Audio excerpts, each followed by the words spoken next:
I never thought I'd find myself in this situation, staring at my reflection in the bathroom mirror.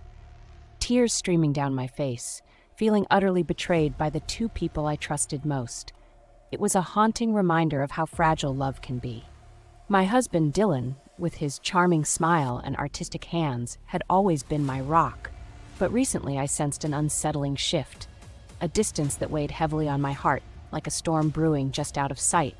The air felt thick with unspoken words, and the intimacy we once shared had evaporated, leaving behind a chilling silence that felt more suffocating with each passing day.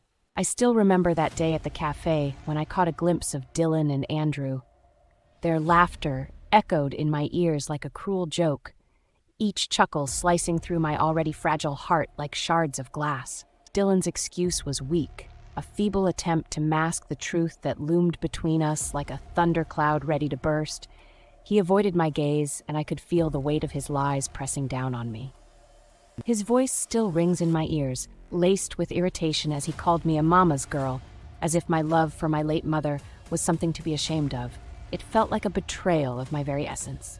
After her passing, I wandered through life in shades of gray, mourning the loss of my biggest supporter while struggling to maintain a marriage that felt increasingly like a prison. A haunting reminder of what I once had. The day I discovered the GPS, dread washed over me like ice water. I was crossing a line I never intended to, but the desperate need for truth clawed at my insides, even if it shattered me in the process.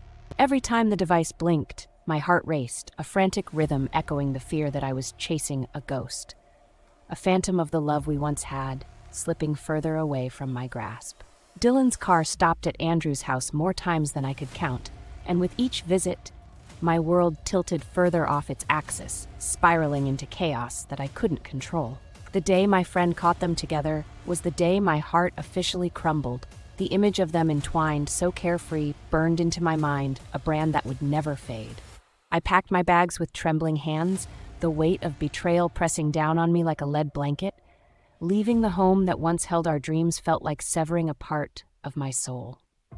Staying with my friend felt like jumping from a sinking ship into uncharted waters. Everything was uncertain, but I clung to her support like a lifeline, the only thing keeping me afloat. Dylan bombarded me with messages, each one a desperate plea that only deepened my resolve to cut him out of my life entirely.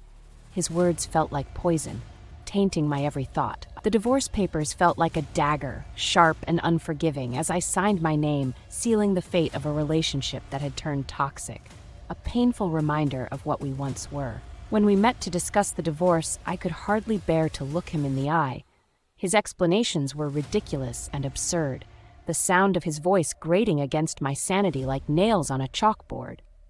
He claimed he was trying to protect our future, but I saw through his lies. My mother's wealth had become his obsession, and I was just collateral damage in his twisted game. Each word he spoke felt like poison coursing through my veins. How could he twist his betrayal into a grand plan, all while pretending to care about me? I wanted to scream, to shake him until he understood the depths of his betrayal, but I just sat there, frozen in disbelief, my heart shattering into a million pieces. When I finally hired a lawyer, it felt like stepping into a new phase of my life. I felt empowered, a flicker of hope igniting within the darkness that had consumed me. Dylan continued to haunt my thoughts, despite my best efforts to drown him out. I could feel his presence like a shadow, always lurking just out of sight, a constant reminder of my pain. His relentless attempts to reach out were like daggers to my heart. Every message felt like a reminder of the betrayal, an open wound that refused to heal. The restraining order was my final act of defiance. It was a line drawn in the sand, a declaration that I would no longer be a victim of his manipulation and deceit. As the months passed, I slowly transferred the ownership of the mansion to my name, a bittersweet victory that felt like reclaiming a piece of my shattered life. Each time I walked through the halls of that house, memories of my mother flooded back, and I clung to them like a lifebuoy in a stormy sea, her spirit my guiding light. I could almost hear her voice urging me to stand strong, to fight for my happiness, and I vowed to honor her memory by rebuilding my life, no matter how daunting the task. Despite the chaos, I began finding solace in small things. The comforting smell of fresh coffee in the morning, the warm sunlight on my skin, and the laughter of friends filling the void. I started attending therapy, unraveling the tangled mess of emotions that had consumed me. It felt like a release, the first breath after drowning in an ocean of despair. Dylan's face still haunted my dreams, a specter of my past. But with each passing day, those dreams faded, replaced by visions of a brighter future waiting to unfold.